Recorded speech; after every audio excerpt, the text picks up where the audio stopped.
بسم الله الرحمن الرحيم. بسم الله. Assalamualaikum warahmatullahi wabarakatuh. Alhamdulillah hamdan katsiran thayyiban mubarakan fi kama yuhibbu rabbuna wa yardah. Asyhadu an la ilaha illallah wahdahu la syarikalah wa asyhadu anna Muhammadan abduhu wa rasuluh. Wassalatu wassalamu ala Rasulillah wa ala alihi wa ashabihi wa man tabi'ahum bi ihsanin ila yaumiddin, amma ba'du. Ya ayyuhalladzina amanu taqullaha haqqa tuqatih wa la tamutunna illa wa antum muslimun. Kaum muslimin, para jamaah, para penuntut ilmu yang dimuliakan Allah Subhanahu wa taala, para asatidah yang dimuliakan Allah taala, pemirsa MGTV dan para pendengar radio Ridul Jannah. Alhamdulillah, pada kesempatan sore hari ini kita dapat berjumpa kembali dalam bahasan kitab Tauhid.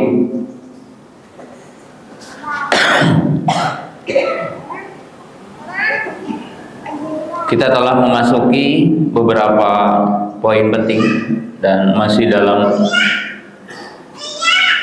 bab awal mukadimah dari kitab ini. Pada pertemuan yang telah lalu kita telah bahas metode Al-Quran dalam menjelaskan wajibnya mengikhlaskan ibadah kepada Allah, bahwa ibadah adalah hakun mahdun lillah. Ibadah itu semata-mata untuk Allah, dan yang berhak diibadahi hanya Allah. Kita telah sebutkan beberapa contoh dari Al-Quran tentang argumentasi itu. Nah, kita akan mengakhiri bab yang pertama, yaitu dengan judul Kitabut Tauhid, itu membacakan ayat dan hadis. Tapi kita bacakan hadis ayat dulu. Qala al-mu'allif rahimahullah ta'ala wa qawluhu ta'ala qul ta'alau atlu ma harrama rabbukum alaikum alla tusyriku bihi syai'a wa bil walidaini ihsana wala taqtulu auladakum min imlaq nahnu narzuqukum wa iyyakum wala taqrabul fawahisha ma dhahara minha wa ma batan wala taqtulun nafsal lati harramallahu illa bil haqqi dzalikum wasaqum bihi la'allakum tattaqun wala taqrabu malal yatimi illa billati hiya ahsan hatta yablugha ashuddahu wa awful kaila wal mizana bil qisti la nukallifu nafsan illa wus'aha wa idza qultum fa'dilu walau kana dza qurba wa bi ahdillahi awfu dzalikum wasaqum bihi la'allakum tadhakkarun wa anna hadza sirati mustaqima fattabi'uhu wa la tattabi'us subula fatafarraqu bikum an sabili dzalikum wasaqum bihi la'allakum tattaqun. Qala Abdullah bin Mas'ud man arada ayan dhara ila wasiyati Muhammadin sallallahu alaihi wasallam allati alaiha khatimuhu falyaqra qawlahu ta'ala Qul ta'alau atlu ma harrama rabbukum 'alaikum alla tusyriku bihi syai'an ila qawlihi wa anna hadha sirati mustaqima.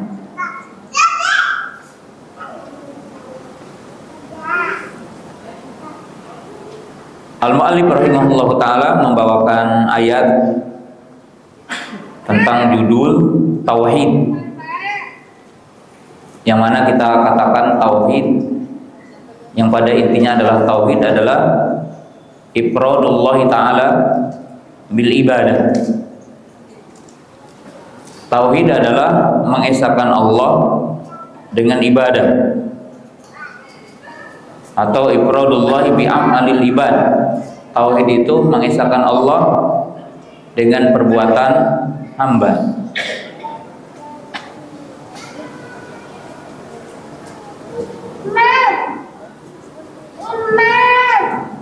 Kita telah jelaskan bahwa tauhid rububiyah itu dalil untuk tauhid uluhiyah. Jadi tauhid rububiyah adalah sebagai dalil untuk tauhid uluhiyah.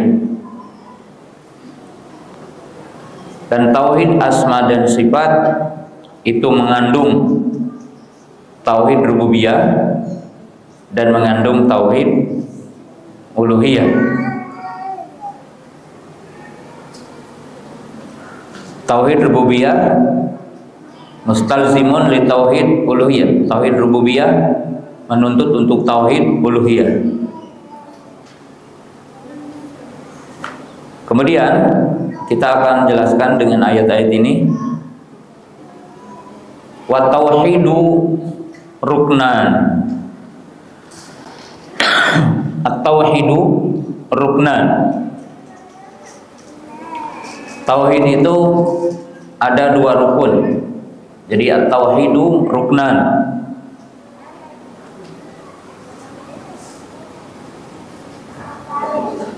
Dua rukun itu an-nafyu wal isbat,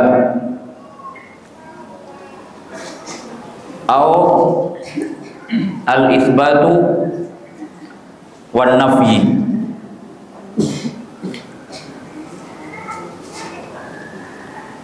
Tauhid itu dua rukun, ya. Jadi tauhid itu mesti dua rukun, dan ini kita akan jelaskan dengan ayat-ayat berikutnya. Dua rukun ini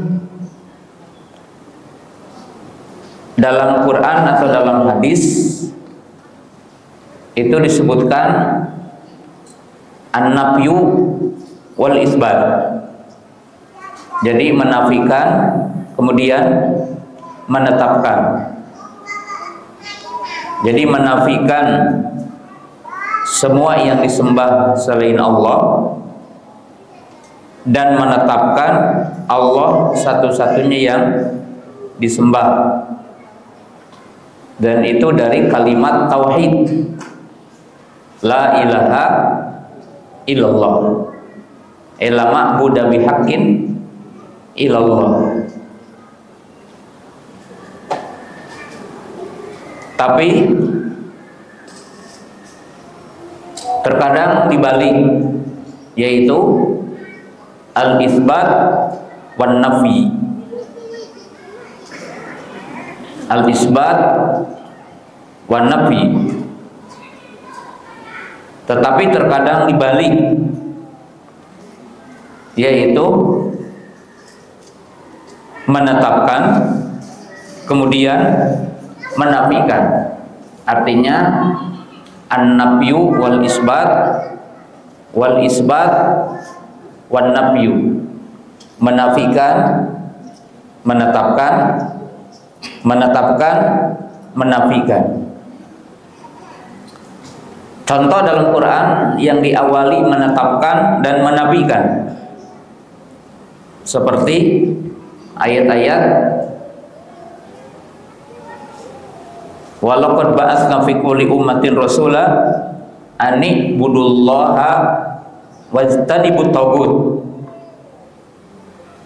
Jadi perintah beribadah kepada Allah dan perintah meninggalkan tagut. Ini berarti menetapkan kemudian menafikan. Atau ayat yang sebelumnya, wa'budullaha wa la tusyriku bihi syai'a.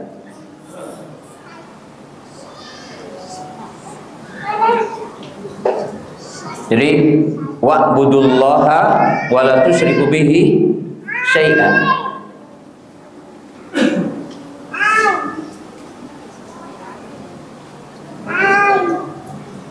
Itu surah An-Nisa ayat 36.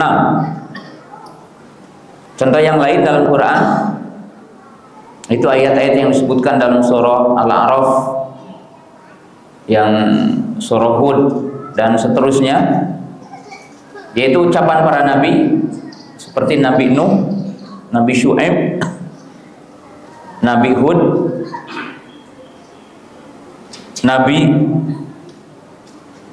Nabi yang lainnya mengatakan, ya qaumi budullaha malakum min ilahin ghairuhu. Jadi di situ disebutkan perintah beribadah kepada Allah dan menafikan selainnya sebagai sembahan.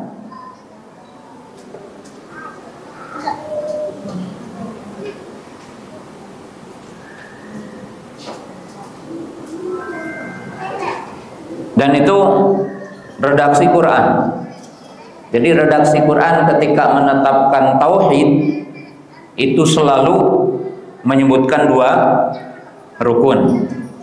Dua rukun itu imma menafikan dulu kemudian menetapkan, imma menetapkan kemudian menafikan.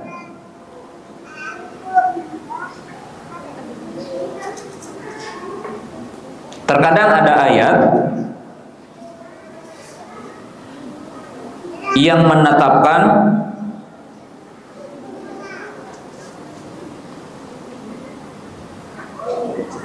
tapi tidak disebutkan redaksinya menafikan. Jadi tidak secara langsung. Dan ada ayat yang menafikan tidak secara letter luck menetapkan. Maka kaidah dalam tauhid itu tetap al-amru ala syai'in nahyun am diddihi. Jadi perintah kepada sesuatu maka ada larangan kepada sesuatu yang merupakan kebalikannya.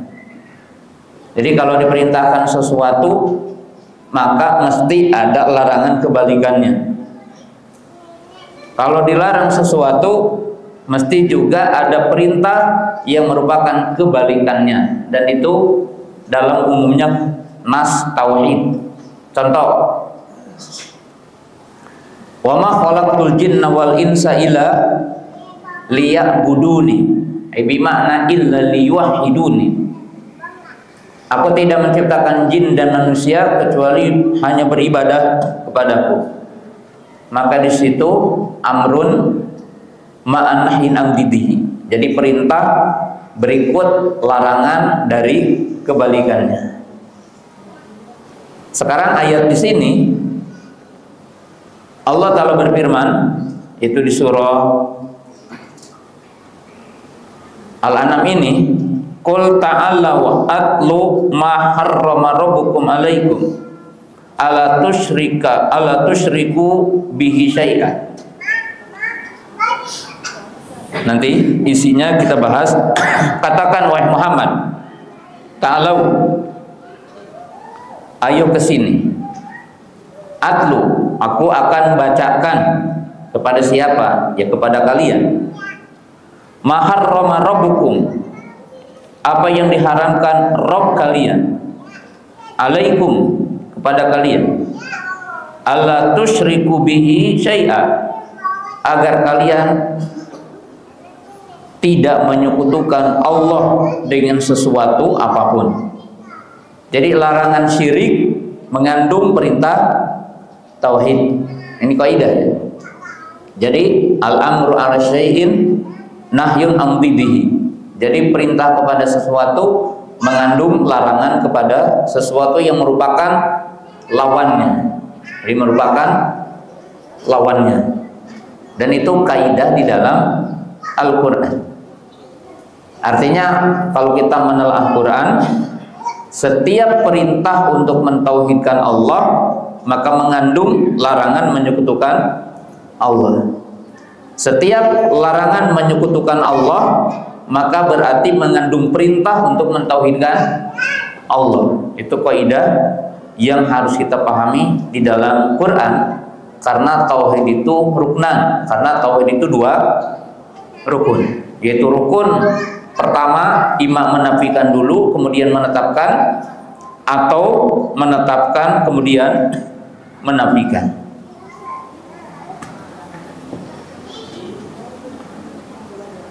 Kita lihat dalam surah Al-Fatihah, iyyaka na'budu wa iyyaka nasta'in. Nah di sini taqdimul al-maf'ul alal, ya, yaitu apa? Mendahulukan maf'ulnya. Iyyaka na'budu wa iyyaka nasta'in. Itu taqdimul ma'mul atau maf'ul, mendahulukan maf'ulnya. Bahasa kita namanya apa? Objek.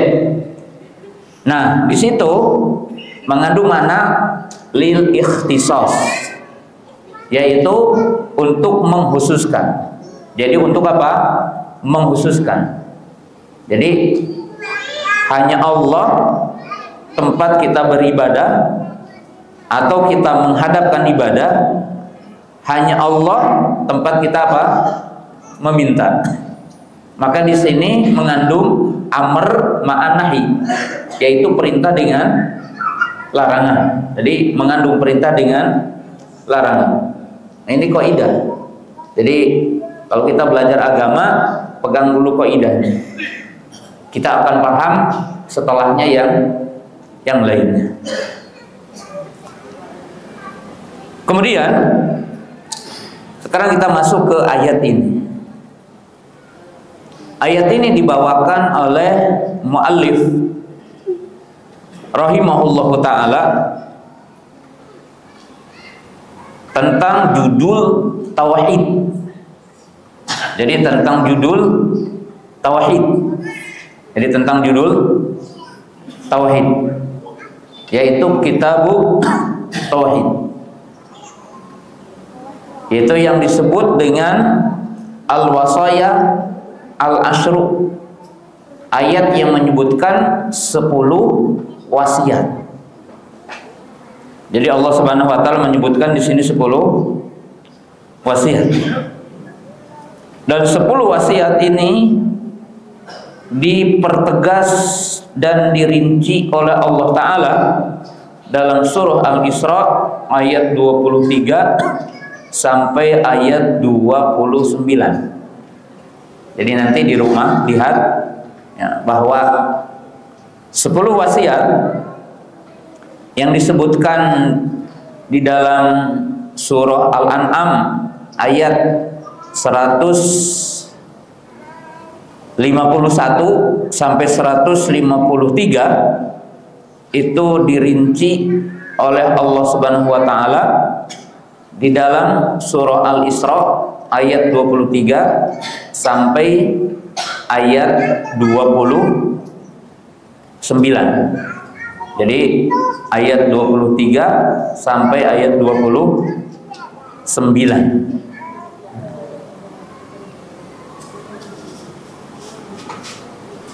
Nah sekarang ayat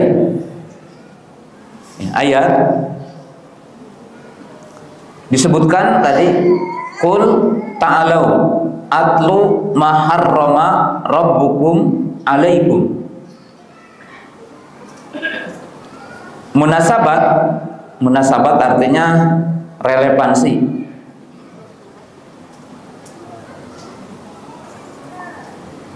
Dalam ayat ini dengan tauhid kita bisa lihat dari dua sisi. Jadi relevansi dengan kitab tauhid ayat ini apa? Yang pertama, pahami yang udah kita lewati dan ilmu harus diikat. Isi Quran ada berapa? Isi Quran ada berapa?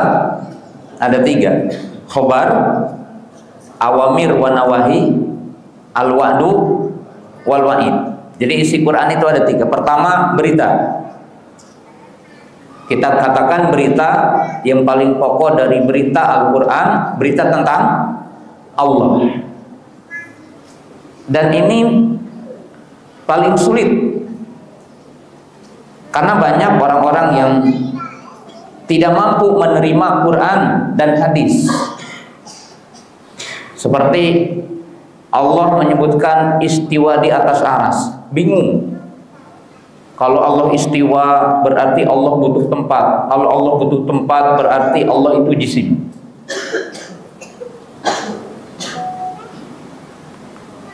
Jadi tidak mampu istislam inqiyad. Allah bilang ulu, tinggi di atas arasnya, tinggi di atas seluruh makhluknya. Kita tidak diperintahkan berpikir untuk gimana. Apalagi ada perdebatan dari orang-orang awam berbicara tentang bumi bulat atau datar. Siapa sih yang nyuruh kita kalau bumi ini bulat, kemudian kita disuruh berdoa ke atas? Ada orang bertanya, gimana kalau pas kita di atas? Artinya ketika bulat. Siapa yang nyuruh mikir ini? Siapa yang nyuruh? Dan kita disuruh al-mutabadiru illa dihli. Akal ini berharga dan akal ini mudah. Akal ini mudah. Allah ngasih tahu. Allah di atas makhluknya. Bagaimana? Tidak dihitau gitu.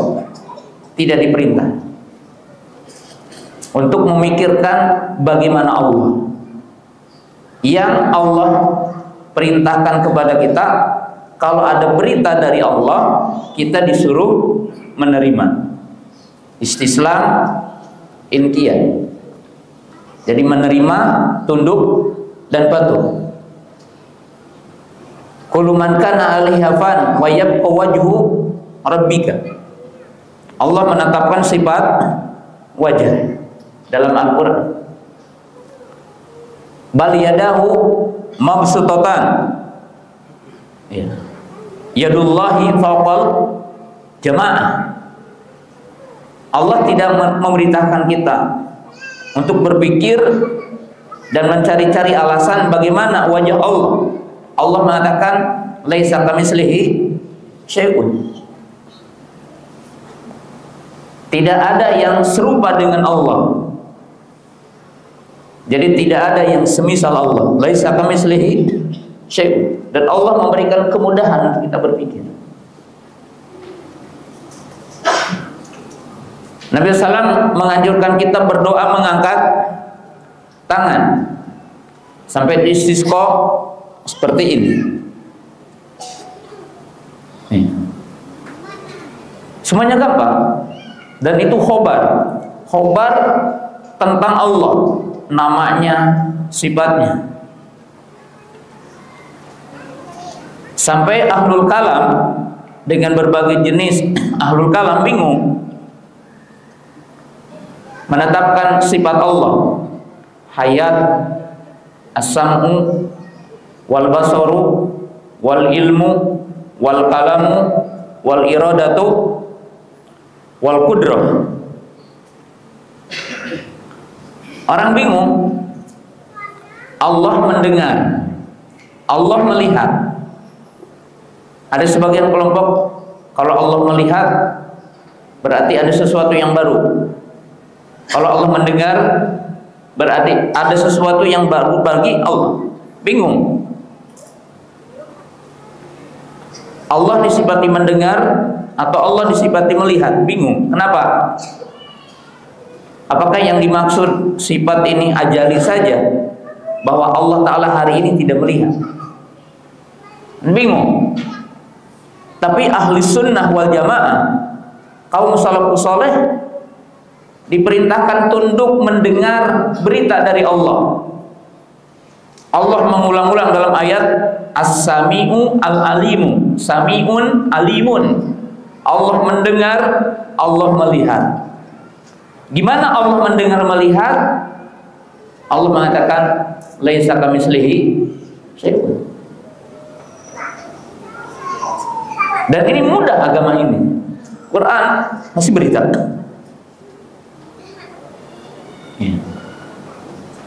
Kemudian isi yang kedua dari Quran ini, awamir wa nawahi, perintah dan larangan. Nah, ini yang kita bahas.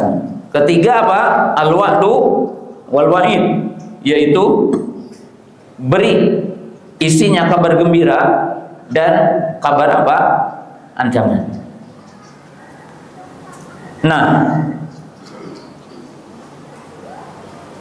isi Al-Quran itu awamir wa nawahi.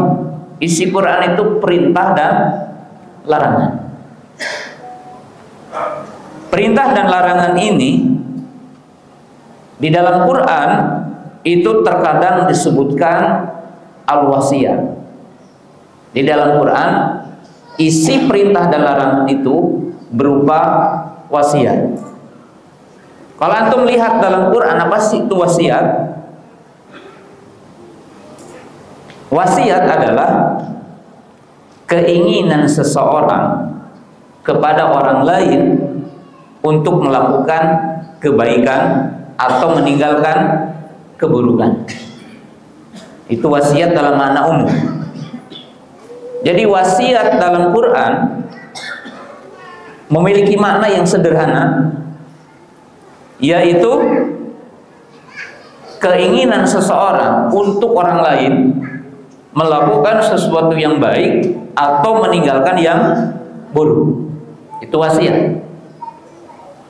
Walaupun ada definisi wasiat yang secara khusus dan itu dibahas oleh ulama fikih, yaitu dalam arti wasiat, orang memberikan wasiat sebelum kematian tentang harta. Ini yang dibahas dalam waris, dalam kode etik hukum tentang wasiat. Seperti mewasiatkan sekian harta, mewasiatkan harta untuk diinfakkan, mewasiatkan harta untuk sedekahkan, dan itu bahasannya ada khusus. Dalam Quran terdapat puluhan wasiat dalam Quran. Antum bisa searching di Google bahasan para ulama, umpamanya al-wasaya fil Quran, wasiat-wasiat dalam Quran. Contoh wasiat takwa. Di dalam Quran disebutkan contoh wasiat takwa. Kan sering antum lihat wasiat takwa adalah wasiat para nabi. Ya, wasiat para nabi, seluruh nabi wasiat, dan Allah mewasiatkan takwa di dalam Quran itu dihitop dengan beberapa hitop.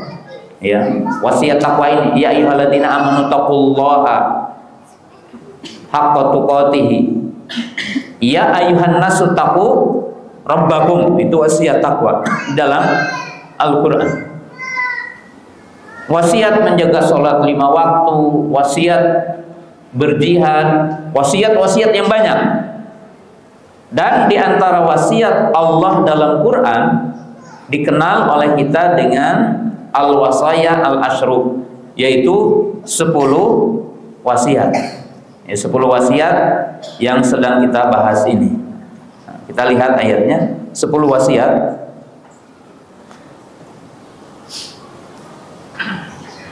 Nah, jadi yang pertama, relevansi tadi kelewat supaya jangan terlewatkan ilmunya.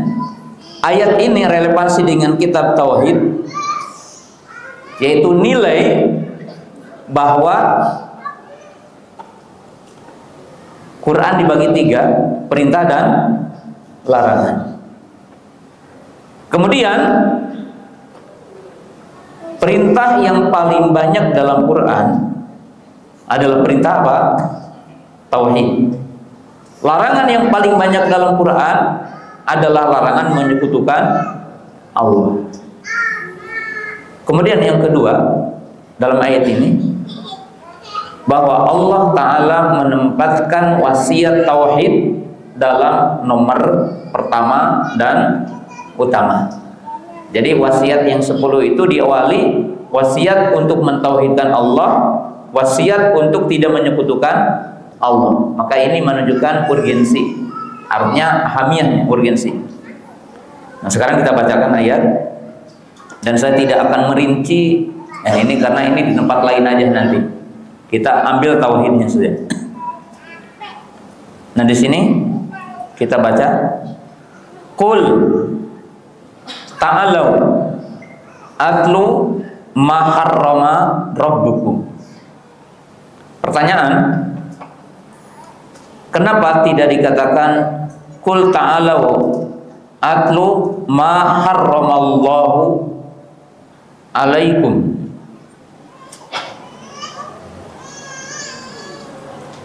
Jadi kenapa tidak dikatakan ma harramallahu alaikum?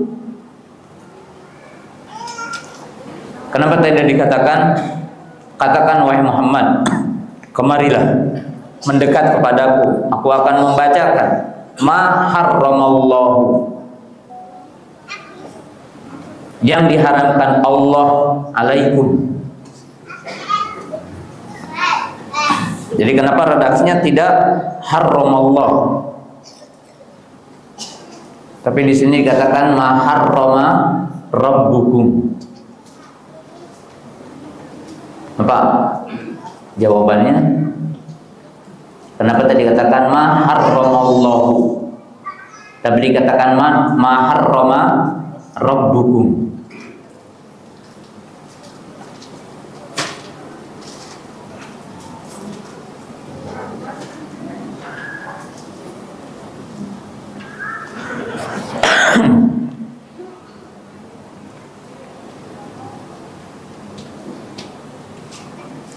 Ayatnya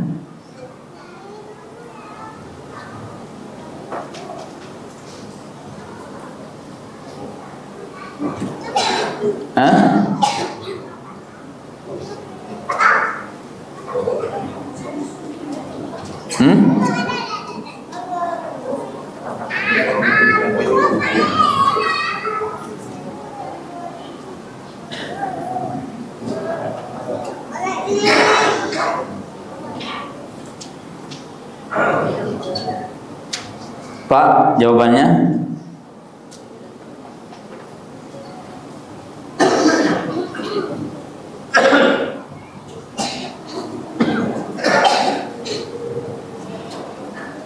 Ayo jawab. Siapa yang mau menjawab?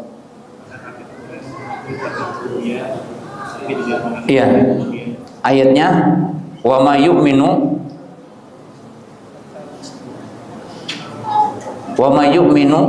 aksarukum billah ilawahum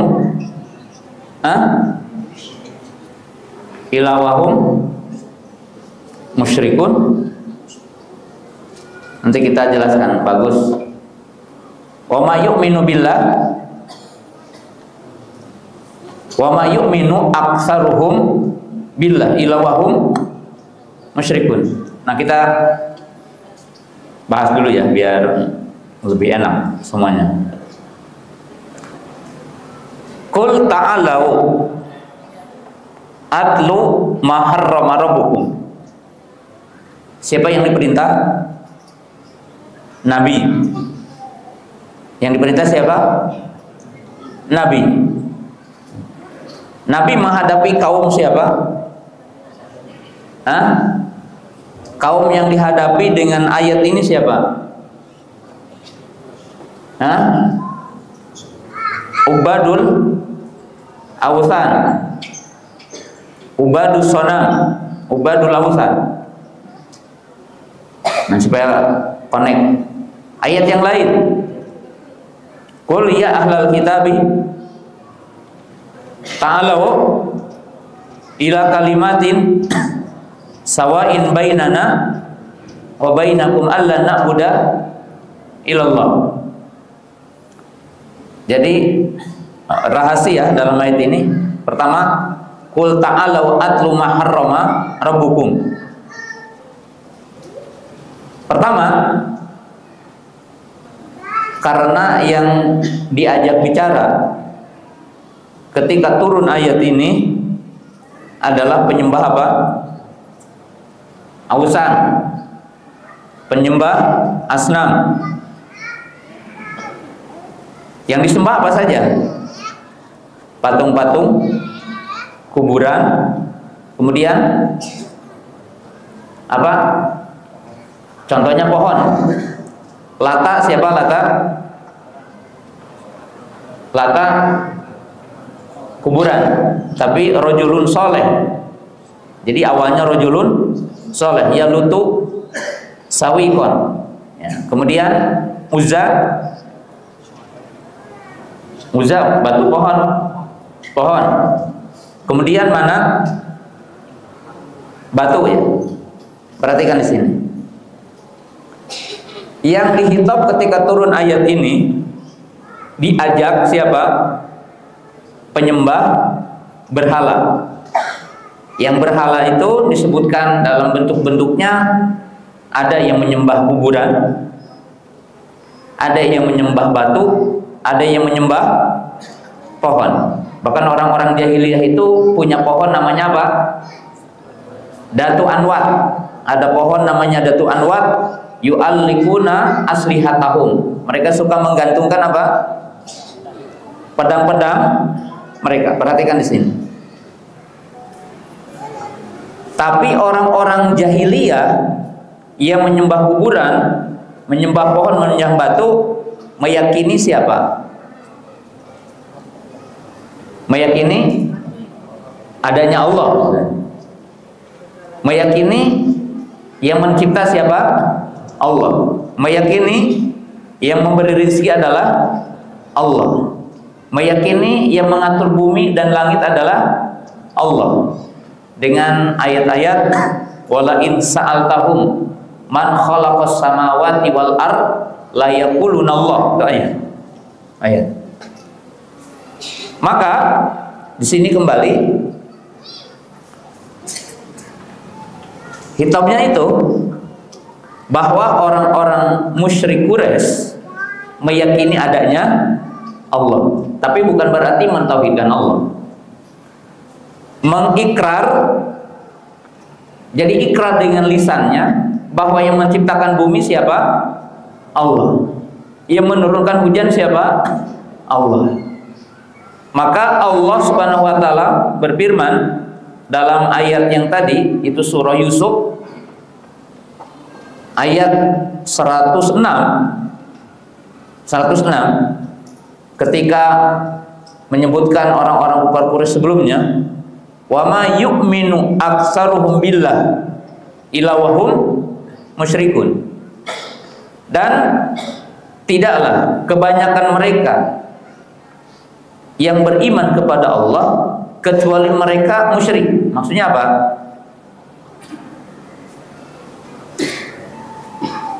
Orang-orang yang mengatakan yang mencipta Allah, yang memiliki bumi Allah, yang mengatur siang malam adalah Allah, tapi mereka menyekutukan Allah dalam apa? Dalam beribadah. Jadi menyekutukan Allah dalam beribadah. Maka munasabatnya, artinya kesesuaian ayat ini bahwa Allah menurunkan hujjah kepada mereka, ya, dengan mengatakan qul ta'alau ma harrama rabbukum. Karena mereka telah mengakui apa? Allah sebagai apa? Rabb. Allah sebagai Rabb. Ya. Maka seolah-olah begini, yang kamu yakini Rabb, jadi kalian meyakini adanya siapa? Rabb. Siapa Rabb ini? Al-Khaliq, mencipta. Ar-Raziqu, yang memberi rezeki. Al-Mudabbiru, yang apa? Yang mengatur. Al-Maliku, yang memiliki. Qad naha ankum, paham gak nih? Artinya gini, wahai orang-orang musyrik, saya akan bacakan kepada kalian, ya, apa? Dari zat yang kamu kenal. Paham gak nih? Jadi Allah mengatakan Rabbukum, dari zat yang kamu kenal. Yang kamu kenal apa? Rabbukum, Rabb kamu. Apa Rabb itu? Al-Khaliq, yang mencipta. Al-Maliku, yang memiliki. Al-Mudabbiru, yang mengatur. Ar-Raziqu, yang memberi rezeki. Al-Muhyi wal-Mumit, yang menghidupkan dan mematikan. Apa pesan Allah kepada kalian? Apa pesannya? Ala tusyriku bihi syai'an, agar kalian tidak menyekutukan Allah. Ya, maka ini satu hujah karena mereka telah mengakui dengan adanya zat Allah. Dan Allah itu siapa? Yang mencipta, yang memiliki, yang mengatur, yang memberi rezeki, yang menghidupkan dan mematikan. Nah, di sini hujah. Artinya argumentasi Allah kepada kita dengan mengatakan atlu ma harama rabbukum.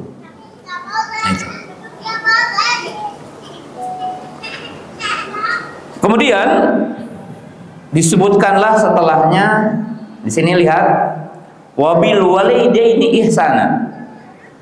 Gimana nih? Kan diharamkan kepada kalian, tapi wabil walidaini ihsana. Ini yang tadi kita katakan apa? Al-amru bisyai'in nahyun an didihi. Jadi sini ada pesan, dan berbuat baiklah kepada kedua orang tuamu. Diharamkan nggak? Wajib. Tapi ayatnya apa? Harrama alaikum, apa ayatnya? Ma harrama rabbukum alaikum. Itu bahasanya apa? Jadi perintah ihsan, larangan apa? Al-uquq. Iya. Perintah ihsan, larangan durhaka. Ini antum paham kan dengan bahasa Quran itu? Membiasakan antum berkenalan dengan Quran itu.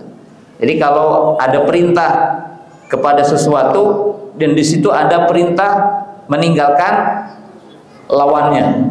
Jadi kalau perintah berbakti, larangan apa? Durhaka, uquq. Jadi uquq itu ya luas, menghardik, mencela, menghina, dan sangat luas sekali. Kemudian wala taqtulu awladakum min imlaq.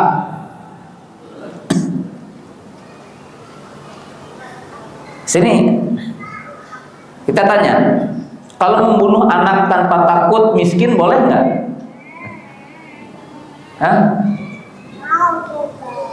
Nah ini kan kita baca Quran.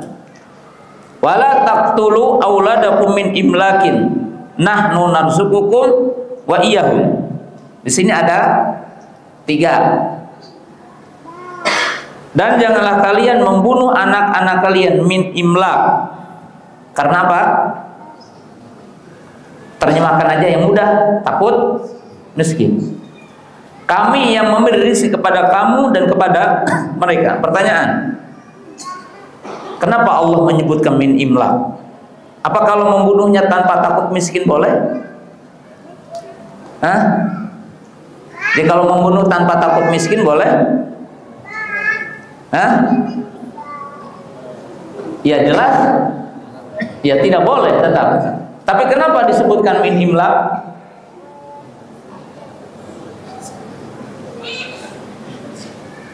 Nah,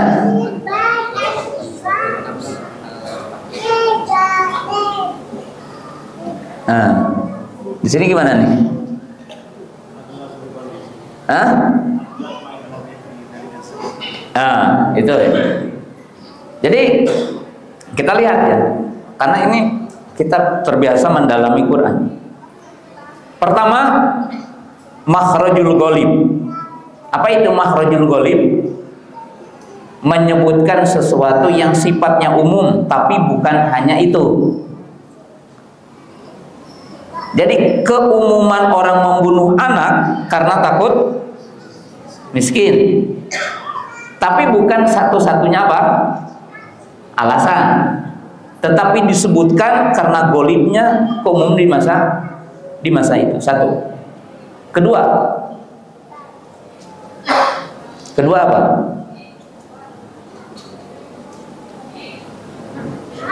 Dan ini lebih besar dari itu gitu.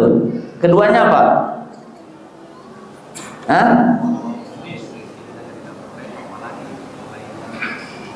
Iya, itu membab apiko ya. Tapi bukan itu. Kita akan ungkap. Sekarang wabil walidaini ihsana. Kemudian wala taqtulu auladakum min imlak, nahnu narzuqukum wa iyyahum. Terusnya ini dua aja dulu. Apa hubungannya dengan tauhid? Kan 10 wasiat, tapi wasiat yang 9 itu di bawah dan cakupan wasiat pertama. Paham nggak ini? Nanti saya jelaskan. Ini wasiat 10, tapi yang 9 itu dari wasiat yang pertama. Dalam arti begini, menunaikan wasiat pertama disempurnakan dengan 9 wasiat. Orang akan paham wasiat yang 9 kalau paham wasiat pertama. Kira-kira bisa nggak diterjemahkan supaya antum dapat hadiah? Paham nggak nih? Jadi kan ini 10 wasiat. Wasiat yang pertama untuk mengikhlaskan ibadah kepada Allah dan tidak boleh menyekutukan Allah, itu disempurnakan dengan 9 wasiat. Menjaga harta, menjaga nyawa, menjaga anak yatim, berakhlak mulia, mengikuti syariat Islam. Itu kan 10 ya.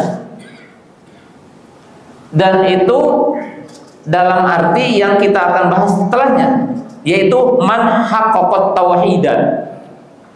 Jadi tauhid itu tidak sekedar tidak menyekutukan Allah, tapi tauhid itu adalah imtisalu awamirillah wal sinabi nawahi. Buah dari tauhid, tuntutan dari tauhid, tunduk patuh kepada siapa? Allah. Melaksanakan perintah, menjauhi apa? Larangan. Nah itu. Tapi dibalik. Artinya apa?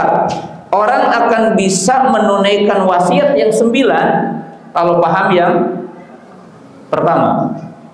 Nah sekarang, kenapa Allah mengatakan wabil walidaini ihsana? Apa hubungannya dengan tauhid? Dan apa hubungannya hak bapak dengan hak Allah? Hah? Hak orang tua dengan hak Allah.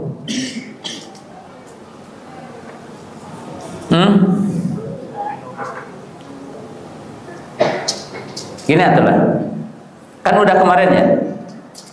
Kenapa Allah diagungkan? Kenapa Allah berhak diibadahi? Alasannya apa?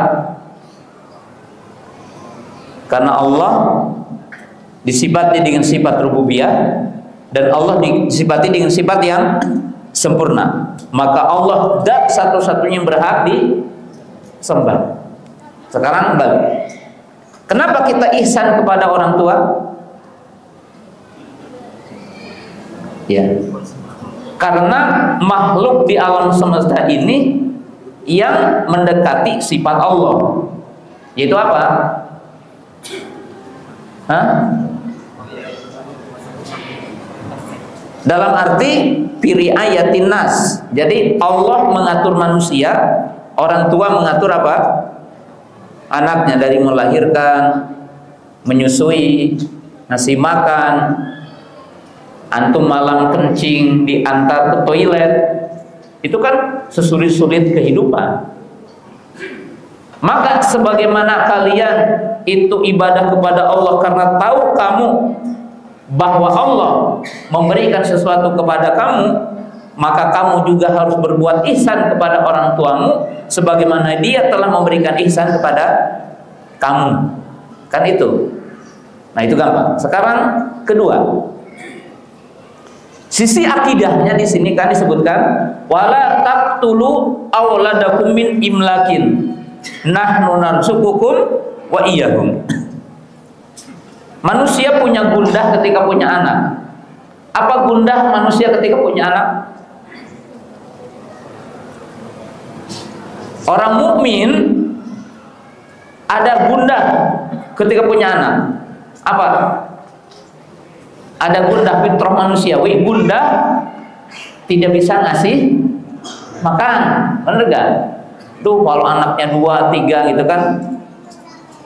Yang kedua apa? Gundah apa? Ya, itu yang masih yang pertama. Yang kedua apa? Gundah. Gundah kalau anak tidak terdidik, anak durhaka, anak maksiat, anak tidak berakhlak. Dalilnya mana? Bahwa dalam manusia ada gundah itu. Surah An-Nisa, wal yahsyal ladzina law taraku min khalfihim dzurriyyatan di'afan khafu alaihim falyattaqullaha wal yaqulu qawlan sadida. Artinya manusia itu gundah. Gundah kalau orang apa? Punya anak tidak bisa ngasih makan. Apa jawaban Allah? Nahnu narzuqukum wa iyyahum. Dalam ayat yang lain dibalik. Nahnu narzuquhum wa iyyakum. Ini saking pentingnya, kita jelaskan nanti. Tapi kita harus jalan otaknya, jalan. Ya, jangan ngantuk. Jalan otak, karena kita bicara ayat Quran. Ya. Jawaban yang kedua, kalau kita takut anak itu nakal, jawabannya apa?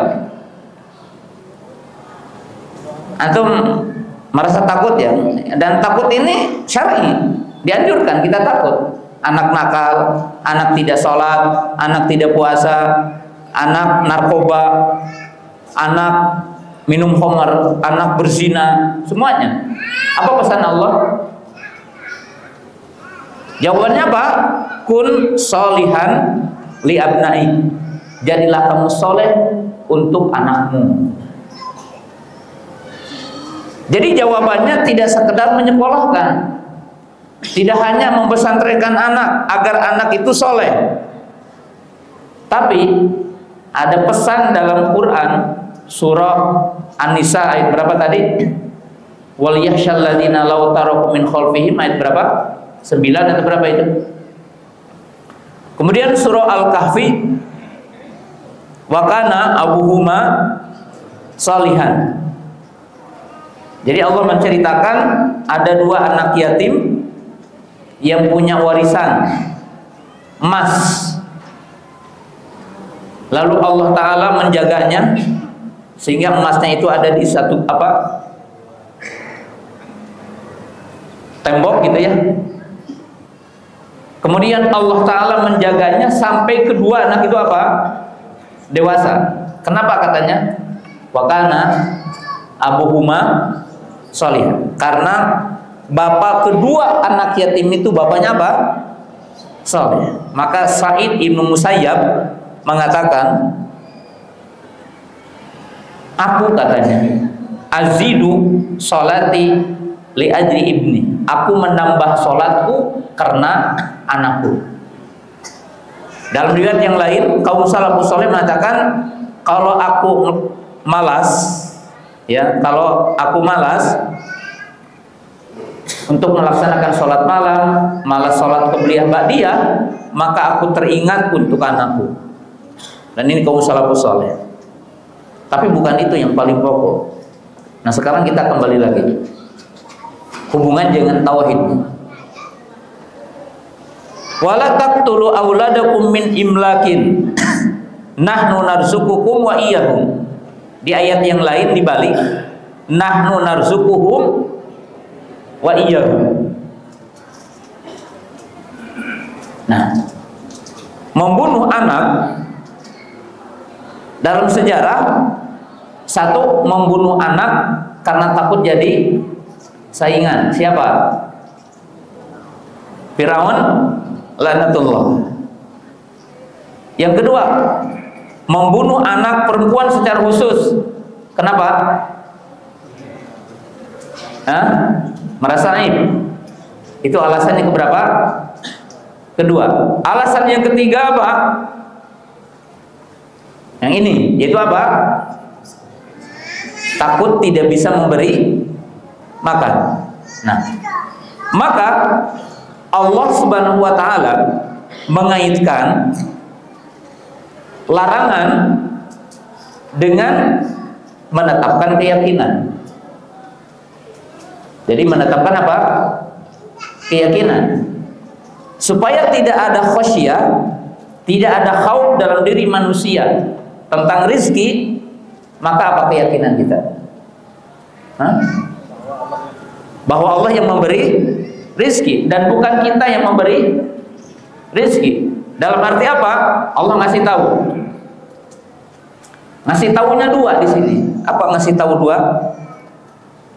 Apa? Supaya kita paham. Allah ngasih tahu dua perkara. Apa? Satu, yang memberi rizki kamu siapa? Allah. Yang memberi rizki anak kamu siapa? Allah. Maka berarti apa? Nilai tauhid. Nah, berarti orang yang membunuh anak itu tidak sekedar maksiat, tetapi apa? Nakesnya nilai apa? Tauhid. Karena ada nilai kurang tentang apa? Tauhid. Tauhid apa yang? Tauhid apa? Rububiyah. Maka Allah Ta'ala mengaitkan di sini maharrama rabbukum. Maharrama rabbukum. Itu makna dalam ayat ini. Dan selesai. Mungkin ada pertanyaan dulu sebelum kita menyelesaikan ayat ini. Tapi itu ta'alluq ya, artinya mengaitkan kaidah. Jadi begini, bagaimana kita cara memahami Quran? Dalail Quran. Bagaimana kita cara memahami dalail itu, dalil-dalil atau berupa petunjuk yang ada dalam Quran? Yang pertama, setiap mukmin kita harus memahami siyaqul ayat. Jadi kalau kita baca Quran, siyaqul ayatnya dibaca, pahami. Kenapa? Karena ayat awalnya akhirnya itu jadi dalil atau sebagai bayan sebelumnya. Nah, kita kasih contoh di sini bahwa Allah melarang membunuh. Apa dalilnya? Ya. Jadi jangan membunuh karena miskin. Apa dalilnya? Karena Allah ngasih tahu yang memberi makan siapa? Allah. Nah, sekarang saya kasih tahu. Contoh surah An-Nur. Ayatnya sama. Qul ta'alau. Qul. Maaf. Qul ati'ullaha wa ati'ur rasul. Fa in tawalau fa innama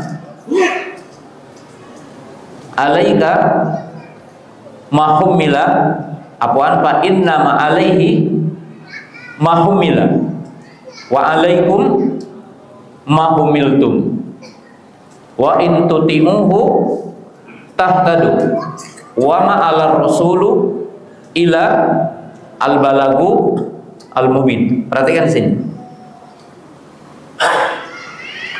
Allah mengatakan, "Qul," katakan wahai Muhammad, "Atiullaha wa atiur rasul." Itu ada 3 potong. Isi ayat ini pertama apa? Perintah kepada Nabi untuk taat kepada Allah dan Rasul. Jadi siapa yang diperintahkan berdakwah? Nabi. Apa isi dakwahnya? Mengajak manusia untuk taat kepada Allah dan taat kepada Rasul. Kemudian Allah menyebutkan di ujungnya, wa in tuti'uhu tahtadu. Jika kamu mentaatinya, maka kamu akan dapat apa? Hidayah. Ya, berarti apa? Keutamaan mengikuti Rasul akan dapat apa? Hidayah. Jadi perintah diargumentasi dengan ujung ayat. Kita lihat. Kata Allah, kalau kalian berpaling, siapa yang berdosa? Hah? Kalau kalian berpaling, fa innama alaihi mahumila wa alaikum mahumiltum. Apa maknanya? Kalau orang yang didakwahi itu tidak menerimamu, maka kamu tidak dapat beban dosa yang menyelisih kamu, karena kamu hanya dibebani apa? Berdakwah. Ketika engkau telah berdakwah dan telah menunaikan beban itu, maka berarti bara'atu dhimma, dia telah selesai kewajiban. Kemudian kata Allah, dan kamu jika menyelisih Rasul, maka kamu akan menanggung beban sendiri, karena kamu tidak menunaikan perintah, yaitu apa? Taat kepada Rasul.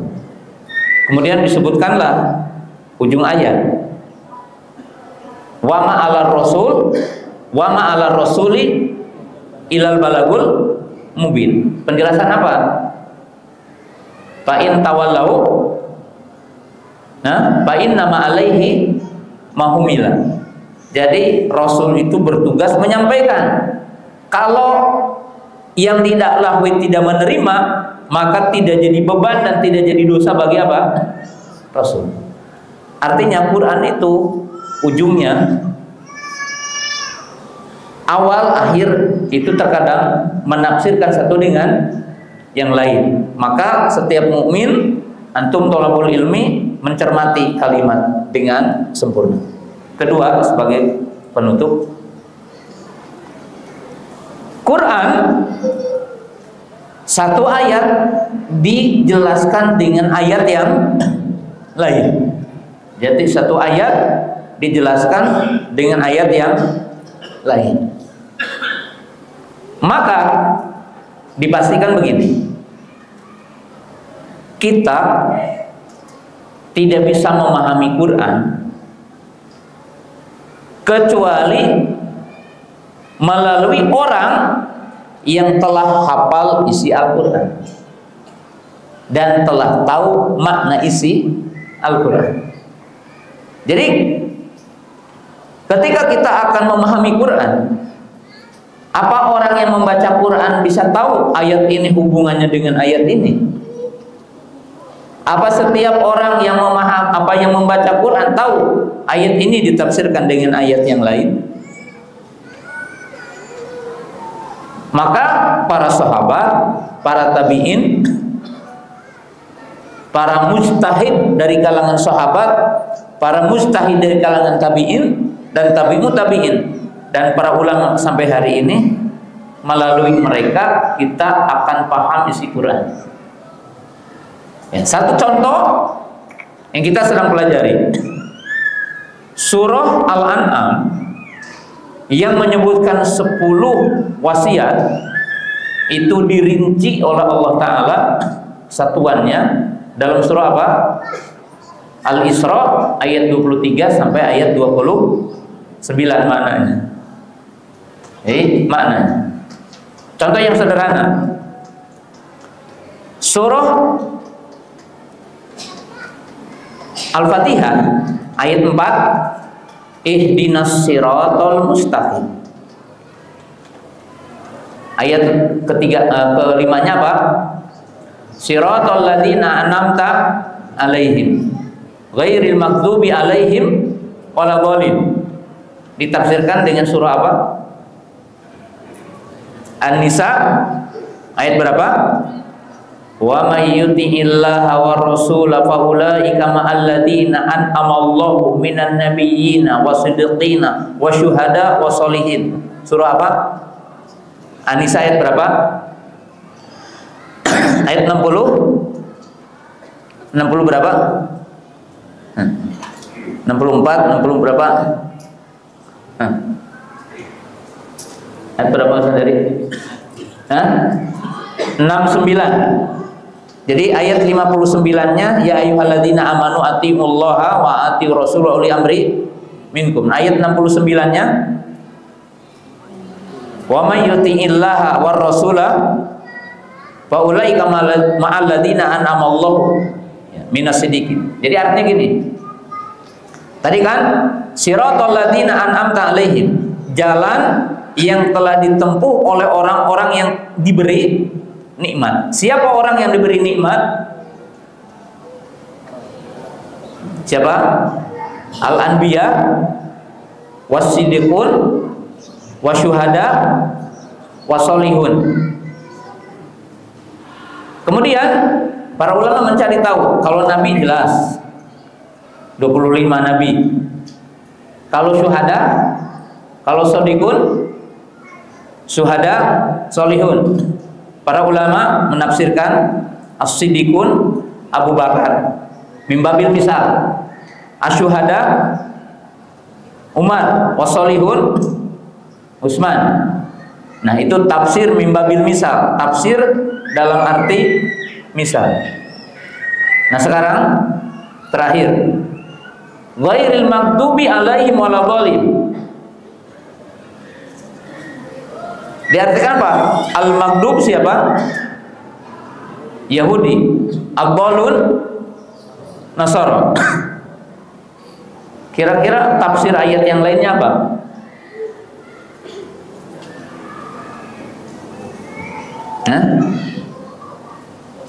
Yahudi atau Nasrani?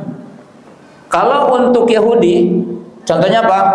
Duribat al-himudillatu aina masukiku. Siapa itu? Yahudi ya, ahlul kitab, tapi banyaknya Yahudi dalam ayat itu. Kemudian Nasara banyak ayatnya. Jadi dalam hati teman-teman yang dimuliakan Allah Subhanahu wa taala, ya, kita memahami Quran dengan dua cara yang paling lengkap. Memahami redaksi ayat dan memahami hubungan satu ayat dengan ayat yang lain. Ya, sesisanya yang memahami Quran dengan sunnah, memahami Quran dengan aqwal sahabat, memahami Quran dengan redaksi bahasa Arab. Ya, sampai di sini pembahasan kita di sore yang berbahagia ini, baru sampai kepada definisi min imlak dan seluruh makna juga berkaitan dengan tauhid. Ya, sehingga kita memahami Al-Qur'an kulluhu tauhid. Quran semuanya adalah tauhid. Subhanakallahumma bihamdika asyhadu an la ilaha illa anta astaghfiruka wa atubu ilaik. Assalamualaikum warahmatullahi wabarakatuh.